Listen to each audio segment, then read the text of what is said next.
Hey guys, Live with Jay here. Jay Retro here with you. I was off today, but I'm jacked up right now. Be back at work tomorrow. Let you guys all know what went on with me today. But man, we got to talk about this Lightning game. I am jacked up. I cannot sleep. I can't go to bed right now. So I know there's a lot of people out there feeling the same way. So let's talk some puck. Let's talk some hockey for about 10 minutes or so. What was your biggest takeaway from the game today? Of course, Andrei Vasilevskiy. But are you worried about how the game went there, especially in the second period? I know a lot of people feel, and including myself, that the Lightning stole this one. But hey, they're not all pretty. That's just the way it goes sometimes. And I'll take a game like that any day. They don't ask you if it's pretty after you get to win in the win column. So a really good game for Andrei Vasilevskiy. And Tom Jones and I were talking on Twitter, who was going to score the goal? Was it going to be a star or an unsung hero? I think Killorn's one of those guys that's kind of right in the middle. But like I said, you'll take goals from anybody. Let's get your questions and comments. Feel free to put them there at the bottom of the screen where you're watching this from, and I'll do my best to shout you out. Brad Campbell, Lightning need to stop letting up when they have the lead, especially late in the third. I don't know if I'm with you, James Lubin, my man. W is a W. I don't know if they were actually letting up when they had the lead. A lot of people think that sometimes is when the team goes up, that they're thinking like, oh, they took their foot off the gas pedal. I don't know. I think there's just a level of desperation from the team that's losing that they're willing to kind of do whatever it takes to win. They sometimes throw their power play unit there. They pull the goalie like you saw tonight. I thought the Lightning did a really good job of blocking those shots late in the game. I know I was one of the few guys that were saying it, but I really wasn't worried. You've seen games like this. Matt Furbeck, how's the nasal cavity, princess? Nasal cavity's good. That wasn't the issue, but thank you, brother. Tony Allen, man, you called it, changed the lines, and it worked. Just one guy on each line. I like that. It was a change, but it wasn't like a huge overhaul, so I was cool with that too. Adrian, it felt like the Capitals had the puck the entire game. I'm with you. That was not. You don't want to look at. They talk about Corsi stats. You don't want to talk about that. That wasn't too pretty for the Tampa Bay Lightning. But you know what? Hey, we'll take it. It's 2-2, going back to Amalie Arena, and go from there, man. Game 5, Saturday, 7:15, Amalie Arena. Every other game in this series is 8 o'clock. Remember, 7:15. Scott Archibald, remember the Red Wing game in the playoffs? We had 42 shots and lost. I got it, man. You were right. I'm with you, big time. That's the huge thing right there. Do you still have a Christmas decoration up on your door? It's May 17th. Oh, yeah, I guess so, John Mamala. Our goalkeeper was great tonight, John Locher, our goalkeeper. You must be a soccer fan, John. Are you a soccer fan? You said goalkeeper. Matt Frederick, Andre the Giant, Vasilevskiy, goal Bolts, Tampa native living in San Diego. I'm with you, man. Chris Glass, great game on both sides. Killorn, what a goal. Bolts Nation, what do you think we need to do to keep the momentum coming back to Tampa? I think the forecheck is key, man. Getting that puck in deep and making those defensemen turn around, using the physicality, being aggressive on the forecheck, and making sure, and I think this is where they kind of slipped up a little bit in the second period. I know they took a lot of penalties in that second period, so it kind of stunted their momentum a little bit. But the big thing that they did really well in Game 3 that they didn't do so well in Game 4 is the forwards didn't do a great job of coming back and helping the defense.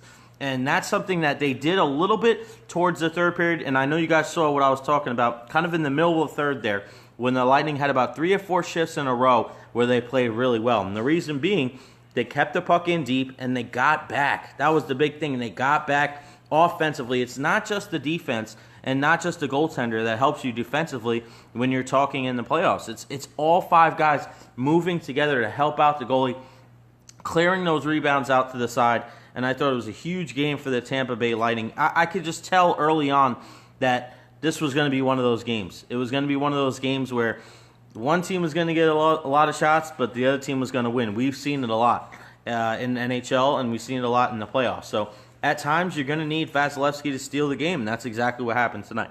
Tom Germain, Vazzy did steal it, but Callahan's blocks on Ovi was huge when we were shorthanded at the end of the first, and the second being the Thunder from Orlando. Thanks, Tom. Go Bolts. I'm with you. Anybody upset about how many times that they talked about the Rangers tonight? I know a lot of you guys know that's the team I grew up watching. I mean, I ran outside my underwear when I was 9 years old when they won the Stanley Cup.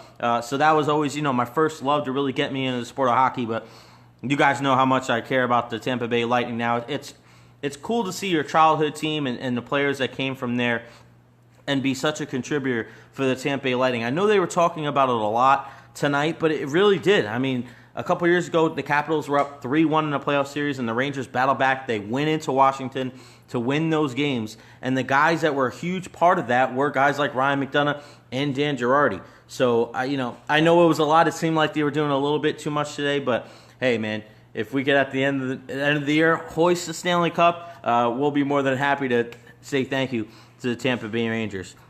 Tampa Bay Rangers, New York Rangers. Brandon Baggett, Bolts have the momentum. Tampa native now in Elkhorn, Iowa. Thanks for listening, man. I appreciate it. Tony Allen, D needs help. Ford's got to get back and help the D. I'm with you, Tony, big time. Chris Glass, those last 2 minutes. How are you feeling those last 2 minutes, Chris? I was going crazy. When they scored that last goal, when Killorn scored, I was doing the Daniel Bryan. Yes, and then tough Tony Cirelli scores. And I was, I might have been tossing out a few expletives there that I'm not going to talk about on here nor on the radio tomorrow when I'm back on with Ronnie D at noon to 3 today. Evgeny, AJ, how come there was no Bolts breakdown today? Did I miss something? Yeah, yesterday I was going to get my wisdom teeth done, but I actually had some spots that I had to check in my throat and see if I needed some more of an intensive surgery or anything like that. It wasn't, but the doctor wanted me to take off today and take like 24 hours. Yeah, see, I don't listen to the doctor. It's 18 hours later, I'm here with you. So no Bolts breakdown. I think this is like the first one we missed all year, but we'll be back definitely Saturday, Brian Burns and I, from Amalie Arena. Brad Campbell, the Caps are deflated. You know they're talking curse in the locker room right now. I don't know if they're talking about it right now, but this is something that's definitely going to be on the tip of their tongues, definitely in their head. They've blown leads before, and I know there's some new guys on the team, but you know what? Ovi's been on the team. Holtby's been on the team. Backstrom. These guys have been there. Johnny Carlson. Okay, these guys, have blown games before. And you know who's really upset? Capitals fans. They're going crazy right now. Tag, flink, stink, mink, stink. Tony Allen. Ryan Quinn. Trust in Stevie Y. I'm with you. Pierre, I know you're feeling good. Yeah, from up in Quebec, Canada. Thank you, sir. Chris Glass. Can't stand how much they are underrating the Bolts on NBC. Like, give us a break. They make us look like we don't deserve. And if you guys follow me on Twitter, if you don't, make sure you go at JRetcher and check it out on there. I put something on there. And if you watch at the end of the game, they usually put their 3 stars of the game. Number 1 star, Andrei Vasilevsky. He should have been 1, 2, and 3.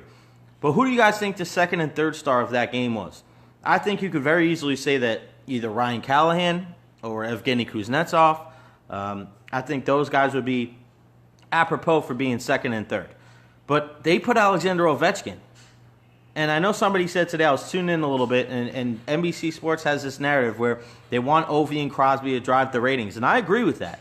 And a lot of times when people are saying, oh, they're going against the Lightning, I'm like, oh, they don't really care.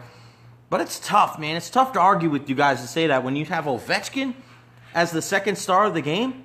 I put the video up of him breaking his stick over the crossbar. It's up on my Twitter again, at JRetro. I said that was the only time he hit the net all night. So I'm not a fan. Maurice Dalton, a little disrespectful that the Caps head coach seemed to not give any credit to the Lightning, especially Vasti. Hey, that's fine, because you know what, guys like that, you know what happens? They'll be sitting at home next week. James Lubin, yeah, Bo Cruz, mi amigo. None of those players are from San Pedro de Macorís. James Lubin, Point and Stammer. There you go. You could say those guys too. Point got on the board, so did Stamkos.